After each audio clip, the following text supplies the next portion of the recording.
j'ai vu quelques nations européennes, ils ont un peu des ethnies proches et tout. J'ai vu quelques nations européennes qui Pradesh, Sapasaya, comme ce qui s'était fait entre l'Arménie et l'Azerbaïdjan et tout. J'ai vu quelque chose de similaire s'est fait. C'est un conflit là qui a opposé plusieurs intérêts. Et ce sont ce genre de choses qui vont se faire parce que j'ai vu l'Europe se fracturer. J'ai vraiment vu l'Europe se fracturer. Avec les histoires d'adhésion à l'OTAN ici, j'ai vu l'Europe vraiment se fracturer. Alors que je suis en train de parler, je suis en train de voir dans mon esprit comme au niveau du Kosovo, le Kosovo, la Macédoine et tout ça, qu'est Bradeshtasia. Dans mon esprit, lorsque j'ai pris, je vois dans mon esprit, je voyais une grande plaie.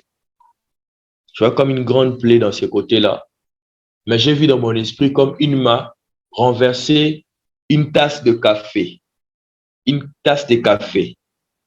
Brasechtas. Mais ce qui m'étonnait, la tasse de café était froide. On a versé ça sur cette plaie dans cette zone-là. Et le Seigneur est en train de me dire, il faut prier pour cette zone. Kosovo, Macédoine, Bosnie-Herzégovine et tout ça.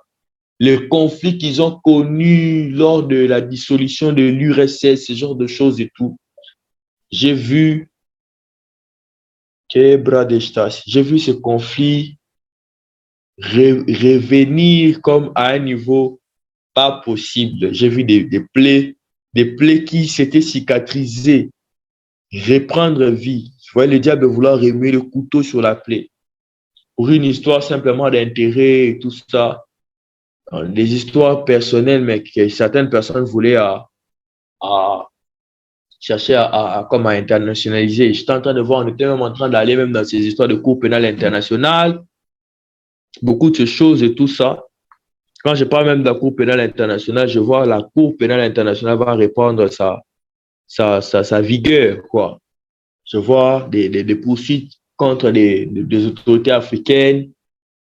Je vois des poursuites contre des autorités, des chefs de guerre et tout ça. Je vois même des règlements des comptes entre la Cour pénale internationale et des ex-chefs militaires d'origine un peu de l'URSS et tout ça. Et j'ai vu des condamnations se faire comme pour essayer comme d'intimider aussi la Russie et tout. Dans le nord du Kosovo, des habitants serbes franchissent un cordon de soldats de l'OTAN déployés dans le pays. Puis ils tentent de s'emparer de la mairie locale avant d'être dispersés.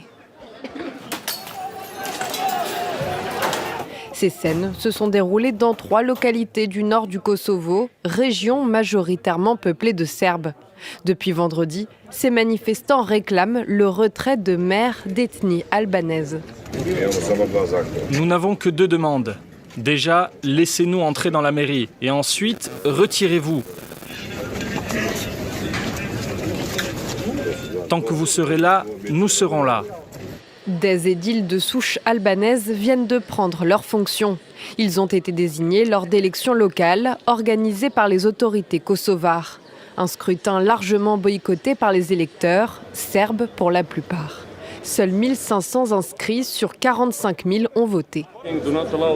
Ne permettez pas à ces faux maires d'entrer ici parce qu'ils ont gagné 50 votes. Même les Albanais n'ont pas voté. La Serbie rejette l'indépendance proclamée en 2008 du Kosovo, une ancienne province serbe. Suite au début des heurts vendredi dernier, le président Vučić a placé l'armée en état d'alerte maximale près de la frontière. Il y a quelques heures, il s'en est pris directement au Premier ministre kosovar. J'exhorte les Serbes du Kosovo et je sais ce qu'ils ressentent et combien c'est difficile pour eux à ne pas entrer en conflit avec l'OTAN. Parce que c'est ce que Albin Kurti veut le plus. Selon lui, environ 50 Serbes ont été blessés dans les derniers affrontements. De son côté, l'OTAN recense plus de 20 blessés parmi ses soldats. Les tensions restent vives dans le nord du Kosovo. Les soldats de maintien de la paix de l'OTAN continuent de monter la garde ce mercredi devant une mairie où des centaines de manifestants serbes se sont à nouveau rassemblés. L'OTAN a décidé de dépêcher des centaines de renforts dans la région pour appuyer les troupes déjà déployées par la KFOR.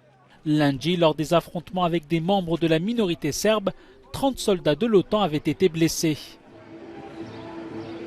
KFOR, the NATO forces, will take all necessary actions to maintain a safe and secure environment for all citizens in Kosovo. And we will continue to act impartially in line with our United Nations mandate. En coulisses, des discussions diplomatiques intenses sont en cours pour atténuer les tensions. Le président serbe Aleksandar Vučić a fait appel aux ambassadeurs de plusieurs pays occidentaux dont la France afin d'assurer la sécurité des Serbes résidant au Kosovo. Pendant ce temps, dans un message vidéo diffusé mardi soir, le Premier ministre kosovar Albin Kurti a rappelé que les maires récemment élus étaient les seuls à avoir la légitimité de siéger dans les bâtiments municipaux. La minorité serbe avait boycotté les élections municipales d'avril, ce qui a abouti à l'élection de maires albanais avec une participation de moins de 3,5%. Leur intronisation la semaine dernière par le gouvernement kosovar a mis le feu aux poudres. De nombreux membres de la communauté serbe ne reconnaissent pas l'autorité de Pristina et sont fidèles à Belgrade.